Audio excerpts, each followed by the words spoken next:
नमस्कार मित्रांनो, आता बटाट्याचे वेफर बनवायचे आहे आपल्याला. आता हे बटाटे वरती याचे साल काढायचे आणि वेफर तयार करायचे आपल्याला. आता बटाटे घेताना असे कधी पण मोठा बटाटा घ्यायचा, कारण वेफर मोठे मोठे येते त्याच्यासाठी. आता वरचे साल काढते मी, तयार करते वेफर. हे पातेल्यात पाणी घेतलं, हे वरचे साल ते काढल्यानंतर पाण्यामध्ये टाकायचे, कारण का काळा पाणी येत नाही त्याला. असं बनवायचंय आता. आणि आता गरम पाणी ठेवते त्याला. आता हे बटाटे शिलू राहिले. आता मी वरचे साल काढ राहिले. आता मी वरचे साल काढले का मग पाण्यात टाकायचं आणि त्याला मग पांढरा पाना येतो, नाही तर काळपट पाना येतो पाण्यात नसतं टाकलं तर.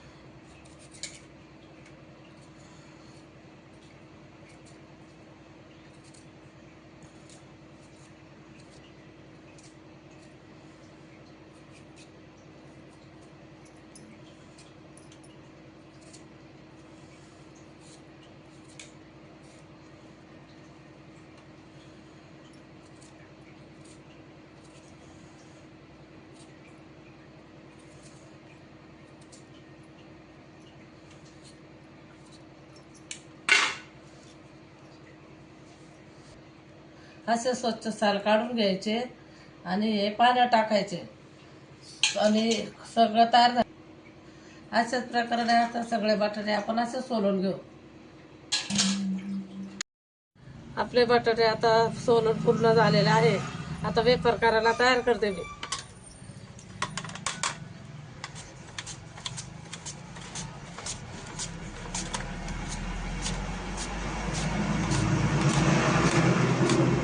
या पद्धतीने वेफर तयार झालेले असे पातळ करायचे, एकदम कागदासारखे.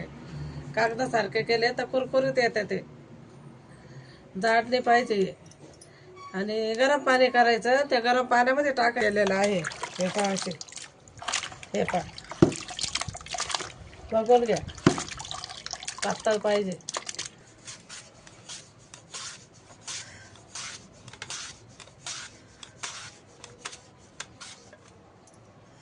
मस्त कागदावर आहे.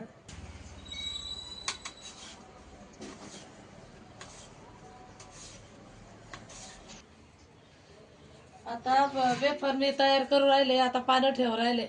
याला पाणी गरम गुळे आली तर याला मग वेफर टाकायचे.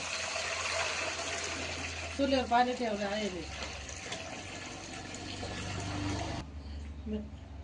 आता वेफर करता आता पाणी तापलं. आता याचं थोडंसं मीठ टाकून ठेवते. याला आदन आलं का थोडंसं कडक पाणी झालं का मग वेफर टाकून द्यायचे. वेफर तयार झालेलं आहे. आता आपण त्याला स्वच्छ पाण्याने धुवून घेतलेलं आहे, 2 पाण्याने. आता धुतल्यानंतर आपल्याला पाण्यामध्ये टाकायचे आहे. चाळणीमध्ये पाणी नेत्राला काढून ठेवायचे असे.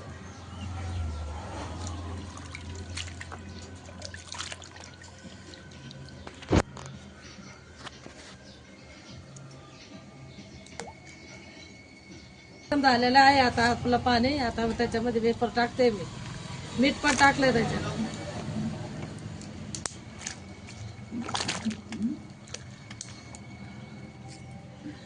चुलीवर चालू आहे स्वयंपाक आमचा.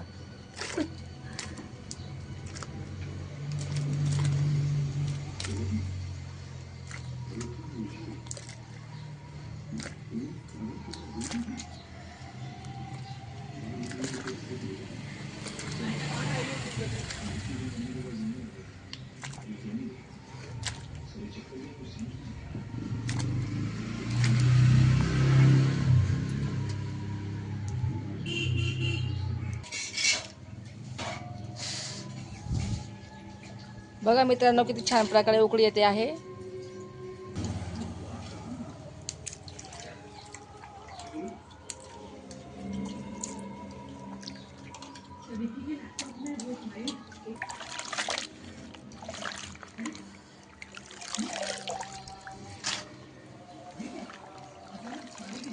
उरलेले वेपर्स पण आपण आता स्वच्छ धुवून पाणी निथळत ठेवत आहोत.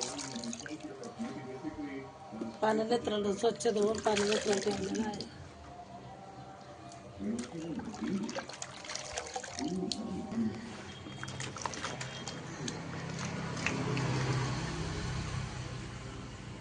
मीठ लागेल पण मीठ कमी आहे.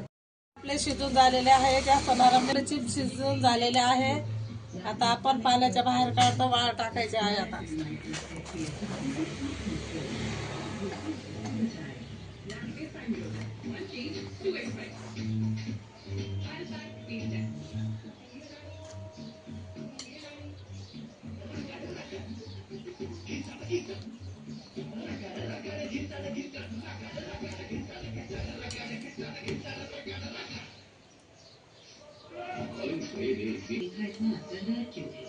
सही रोटियां, सही हिस्से, सही समय तक उन्हें धीमी आंच पर पकाना है। 7 दिन लगते हैं इंदुलेखा की एक बॉटल बनाने में। कभी तो ये सिर्फ हेयर फॉल कम नहीं करता, बल्कि 4 महीने में 20,000 नए बाल उगाता है। इंदुलेखा अब 99 रुपए में।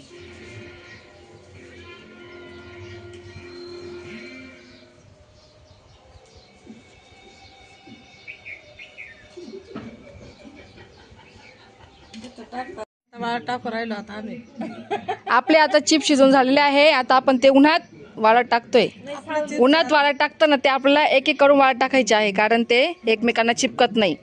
आणि असे एक एक करून वाळत टाकलं तर ते मोकळे होतात आणि छान दिसतात. आता आपले चिप्स शिजून झालेले आहे. आता आपल्याला एक एक करून टाकायचे, नाही तर मग ते चिटकून जाते, छान वाळत नाही. छान वाळते मग असे कडक बी आणि कुरुम कुरुम लागते मस्त.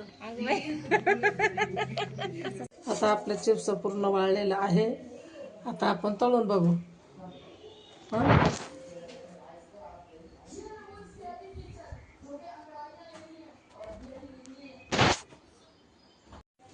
बघा मित्रांनो, आता आपण तळत आहे चिप्स.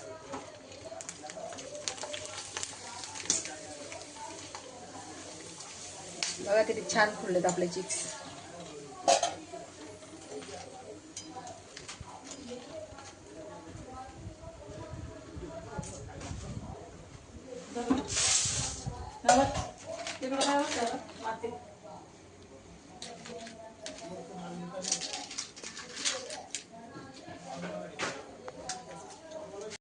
बघा मित्रांनो, आपले चिप्स पूर्णपणे तळून झालेले आहे. किती छान असे फुगलेले आहेत ते, आणि किती छान आकार आहे त्यांना, खूप मस्त आलेला आहे. पांढरे शुभ्र झालेले आहेत. तुम्ही नक्कीच ट्राय करून बघा आणि व्हिडिओला लाईक करा. बाय बाय, भेटूया पुढच्या रेसिपीमध्ये.